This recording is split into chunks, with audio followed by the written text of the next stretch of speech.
continua falando sobre os direitos e também servidores públicos, trabalhadores autônomos. Acaba que a gente se amplia para todo mundo, né, Sheila? O pessoal de casa vai mandando pergunta, como a da Elizabeth, que diz que tem um cisto no punho e ela tem certeza que foi oriundo, decorrente do local onde ela trabalhava, né? Ela saiu do emprego porque não conseguia mais trabalhar e, na verdade, ela não paga INSS, ela é autônoma e ela tem como recorrer, né, à antiga empresa que ela trabalhava?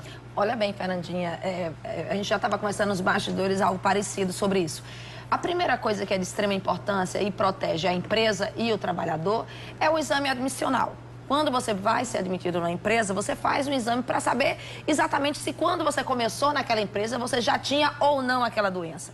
Então, no seu caso específico, Elizabeth, se você tem o seu exame admissional, né, que você fez ao entrar na empresa e prova que você não tinha nada, e esse trabalho que você desenvolvia, né, ou com as mãos, ou relacionado a isso, era digitação, era caixa, que é muito ligado a isso. Então, se você consegue provar esse nexo de causalidade entre o seu trabalho, o excesso de trabalho e a sequela que ficou no teu pulso, você tem direito sim.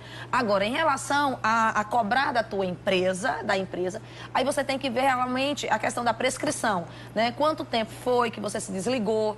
E se mesmo uma coisa, Fernandinho, que você tem também o período de graça. O período de graça do INSS é o tempo que você fica sem contribuição, mas que você ainda continua estando como assegurada. Então, você tem que verificar esse tempo da última contribuição, se tem 1 ano, se tem 2 anos, porque de acordo com a quantidade de parcelas que você contribuiu com o INSS, estende também esse 1 ano ou 2 anos, que é o período de graça. Então, vale a pena, como eu brinco muito aqui com o Fernandinho, eu sempre digo que vale a pena, na dúvida, em relação ao tempo de contribuição que você tem direito, de qualquer forma, o melhor lugar para você perguntar isso é no INSS. Vai lá e até porque lá tem todas as outras informações suas, da sua última contribuição, ou muitas vezes não houve repasse ou não houve contribuição, e você já não perde tempo em ir buscar esse direito também em relação à empresa que você já, né, trabalhou. Lembrando que o atendimento no INSS ele é agendado através do número 115. Eu acho que vou confirmar aqui, mas acho que confirma pra mim, eu acho que é 115 mesmo. Aí você liga. Bem relacionado a seu bairro. Na verdade, 115 não, é 135, tá? Ótimo.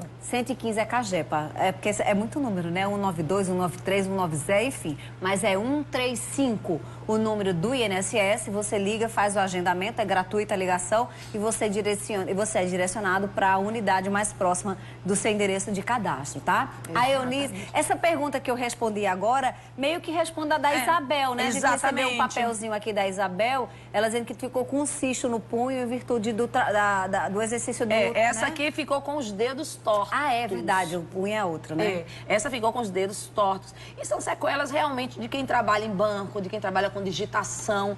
É essa consequência que geralmente, cada profissão, muitas vezes, gente, a gente brinca muito e às vezes você não leva a sério. Tanto que quando aparece problema é porque você não tomou cuidado em relação a saber e conhecer a tua profissão.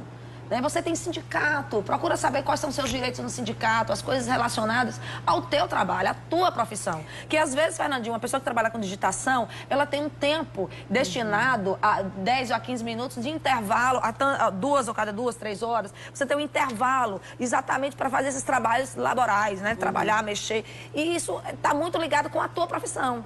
Exatamente qual é o que você lida para poder não ficar o tempo todo fazendo as mesmas coisas. Porque repente, gera uma gera artrose, essas coisas, né? Exatamente. No exame admissional pode constituir uma prova no sentido de que vai dizer que tá tudo bem com você, depois você junta os laudos de que estava com essa situação. Ao longo, então, Isabel, gente, pode ser aí um caminho para você começar a pensar. E lembrar sempre isso de fazer prova, Fernandinha, ao longo da sua vida profissional. Tirou licença, qual foi o motivo da licença? Ah, eu falo demais no atendimento, tô com nó nas cordas vocais e vai tirando, vai guardando, enfim, né? vai guardando essa documentação, que se chegar a te incomodar ao ponto de você não conseguir exercer o teu trabalho por conta disso, né? Você tem prova ao longo do tempo, você tem como realmente requerer não só da empresa algum tipo de indenização que pode caber em relação a isso, como o próprio INSS te assegura esse auxílio, né? Que primeiro passa pelo auxílio doença, depois do auxílio doença imediatamente, ficando sequela já passa e você tem direito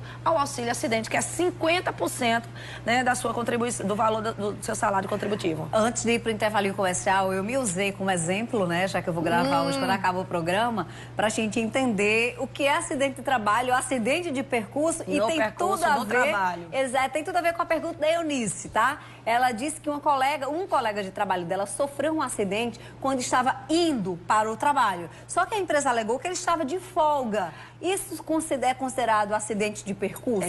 Fernandinha, olha bem, ela falou uma coisa certa. Enquanto eu estou no meu caminho para o trabalho, aí você pode configurar até como acidente do trabalho. Indo, não é nem com acidente, né, do trabalho, mas para receber algumas indenizações. Aí você está relacionado com o trabalho, né, durante o trabalho. Agora, acidente no trabalho é aquela em que a empresa, de alguma forma, né, ela contribuiu ou foi a causadora em relação a isso. Ou por negligência, ou por imperícia, entendeu? Ou por consequência normal da atividade, ou por falta, por exemplo, no caso específico da lei, de cumprir as exigências que deveria ser cumprido em relação a isso. Agora, por exemplo, funcionário que está indo com o carro da empresa, né? E aí o carro da empresa não fez as revisões, faltou freio, faltou alguma... Olha a diferença. A empresa tem uma responsabilidade direta, né, com o acidente. Aí você vai tendo alguns casos mais específicos em relação a isso, né? Ao que causou, ou por negligência, ou como eu disse no caso específico das meninas, né, que é muito comum nesse caso de digitação. Essas pausas no trabalho, de acordo com a sua profissão, você tem que pedir, você tem que exigir, tem que conhecer e tem que reivindicar. Porque para poder, né, você pelo menos não é só remediar, Fernandinha, não é só... Mas garantir o direito, né? Exatamente, aí conversando sobre isso para não evitar realmente chegar a ser necessário você ter um acidente de trabalho, reduzir a tua capacidade laborativa. É verdade. Uma telespectadora que não quer se identificar, e aqui a gente abre espaço para todo mundo, disse que sofreu um acidente de trabalho, na verdade, no trabalho, na mão dominante. Então, não sei se era a esquerda ou a direita, mas é a mão que ela mais utiliza. Ela é efetiva do Estado... portanto, ela não vai para o INSS, é aquela história do estatuto. Olha bem como chega a dar uma tristeza em relação a isso, né? Quem é da iniciativa privada tem alguns benefícios, do Estado tem outros, mas isso é um direito constitucional, né? Do ambiente de trabalho, livre de acidente, com esses cuidados. No caso dela, a gente já falou. Mas ela vai ter que ir para a Justiça para exigir essa indenização junto ao Estado, Fernandinho, e provar esse nexo de causalidade em relação ao ambiente de trabalho. Então, telespectador, querida, na verdade, o que é que acontece? No Estatuto do Servidor Público... Não tem o auxílio acidente. Não existe essa... Eu não sei se chama cláusula, Mas é porque deveria. Você tem, no Estatuto aqui do Estado da Paraíba, você tem o auxílio reclusão, você tem lá, né, do Servidor Público, você tem o auxílio maternidade, você vai ter o auxílio doença, no caso... Mas o auxílio acidente de trabalho não tem. Mas isso não diz que você... Significa que você não tem direito. A gente já aprendeu aqui que tem direito, só vai brigar na Justiça por isso, né? Ou então vamos brigando aí na parte do legislador para ver se a gente faz ocorrem mudanças bem estruturais nesse sentido. A Elânia foi diagnosticada com vários problemas depois que caiu da escada do local onde ela trabalhava. O médico falou que estão cortando várias pessoas da empresa e que ela deve ser a próxima demitida. Mas ela disse que ainda está muito doente. O que é que ela pode fazer para se resguardar? Aí ela tem a questão, Fernandinha, quando ela está de licença e foi acidente, ela tem a questão da estabilidade, né, no trabalho. Em relação a isso, ela tem a estabilidade. O que ela tem que prestar atenção, e os laudos, eles vão encaminhar em relação a isso, até porque a parte patronal está ali pagando o SAT, e para cobrir o seguro do INSS mesmo, é ver se dessa queda vai te deixar algumas sequelas. Não precisa, olha bem, gente, porque o que acontece? A sequela do acidente de trabalho, que vai gerar esse benefício de 50% a mais, ele não é por uma invalidez, que por invalidez você se aposenta por invalidez. Entendeu?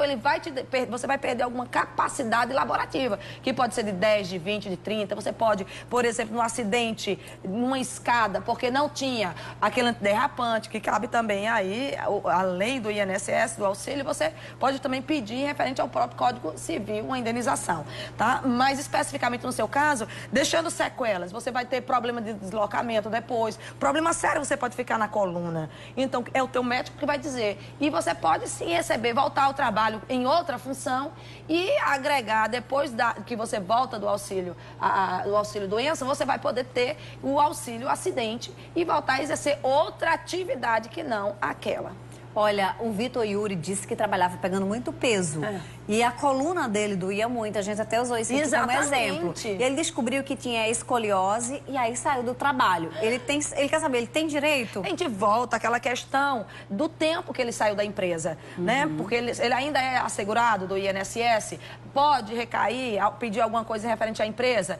Tudo vai depender desse período e da documentação, Fernandinha, do exame admissional, de todo esse período. E quando você saiu da empresa, você também tem que fazer um exame, né? Tanto bom para a empresa, para alguém que está nos ouvindo, para a empresa, ter esse cuidado de levar a sério essa necessidade dos exames admissional e também na hora do desligamento, da demissão, ele tem que fazer também. É importantíssimo. Ó, tem muitas dúvidas no nosso WhatsApp, gente. E o meu tempo aqui com Sheila voa, né? É uma coisa. Mas aí, Sheilinha, se você puder ficar, nem que seja 5 minutinhos hoje, dando uma resposta rapidinha ali pro pessoal, vocês não vão ficar sem resposta não, tá? A Sheila vai tentar aqui, eu sei que ela tem audiência hoje, mas já ali rapidinho tentar organizar um pouquinho a vida de vocês, deixa eu falar do programa de hoje. Não, é isso que eu vou perguntar. O programa Café com Direito hoje está fantástico para você assistir. É bem direcionado à mulher advogada. Tivemos a oportunidade de entrevistar a presidente da Comissão Nacional das Mulheres Advogadas. Fernandinha, a gente está quase passando 50% aí de mulheres na profissão. Que bacana, dominando, né, o mundo jurídico. Olha aí, a mulherada, e conhecer as prerrogativas, a luta mesmo por alguns direitos da mulher em relação... horas? Vai ser às 22 horas na RCTV. Canal 27 da NET, do seu jeito pra você. Rede social de Sheila na tela, tá? Olha aí pra gente. Amiga, obrigada. Até semana que vem, tá? Estamos aqui. Tão bom. Minha tia adora quando a gente tá junto aqui. Ela disse que a nossa energia junto é aquecidinha. Ela adora, diz que adora a gente juntas. É bom demais, não é não? Com certeza.